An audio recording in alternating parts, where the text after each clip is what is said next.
In Isaiah 41 verse 10, fear not, for I am with you. Be not dismayed, for I am God. I will strengthen you. I will help you. I will uphold you with my righteous hand. Do you have a fear that you cannot seem to shake that's affecting your life? Today we are going to explore what is fear and why does it have such a strong effect on a person, such effect that keeps you from growing. Fear is a painful emotion excavated by an expectation of evil or apprehension of impending danger. It also creates anxious and concerns or thoughts, and more can be found in the Merriam-Webster dictionary. When we experience fear, we tend to use negative language and attempt to convince ourselves that the fear being experienced has its control on us. Where did your fear start? Think of the first time you experienced this fear and what happened that prompted fear and how did it make you feel.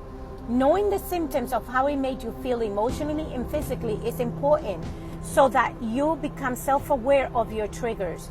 What did you do to overcome it? Fears may stem from different experiences, trauma, or negative comments from individuals whom we love or close acquaintances. What helped develop it? Remember that what people tell you has nothing to do with your own self, and most likely they're projecting their own fears on you. Think of how you reacted that kept you in the fear. So going back to the experience that first made you feel the fear, made the fear surface, then work on yourself to heal from whatever it is that contributes to it. What had kept the fear in place? And only you and you only have control of repeating this fear, and you only can release yourself from it. Think of yourself as a person. What self-negative talk are you telling yourself that is keeping you in the place of fear? When we change the language using different positive words, we can change our experience from it. What are you doing to get rid of it? When we experience fear, we need to rephrase the negative to be able to get back our power by replacing the negative words like I can't, I won't, or I shouldn't. It can be replaced with I can, I must, I need to, and I want to do this.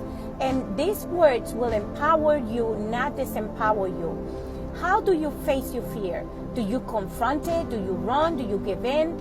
So whenever you feel the fear, acknowledge it for what it is. But don't let the fear overcome you. Tell that fear, enough. I am bold. I am courageous. I am determined to be an overcomer. In 2 Timothy verse 1 and 7, for God has not given us a spirit of fear, but of power and love and self-control. Fear is not from God. Fear stems from the enemy of our soul. He feeds off fear, and he instills feelings and emotions of fear to discourage us from our purpose. We are to be courageous in knowing that God gives us the victory to conquer fear. Fear is limiting. Fear can freeze you into becoming stagnant. Fear is debilitating. How can you overcome fear spiritually? There's one way I can think of right away, and that is through prayers and reading the Word of God. Another way is by taking care of yourself and not worrying about the things that are out of your control. What can you do to change what is causing your fear? First, you must learn about yourself and explore what thoughts have created that fear and resist it. Why is prayer important in conquering fear? Prayer brings peace, and it calms your mind and deflect those feelings of fear. So don't let no fear stop you. Declare it on this day that you will not stop until you make a breakthrough. Psalms 34 verse 4, I sought the Lord and he answered me, and he delivered me from all of my fears. God bless.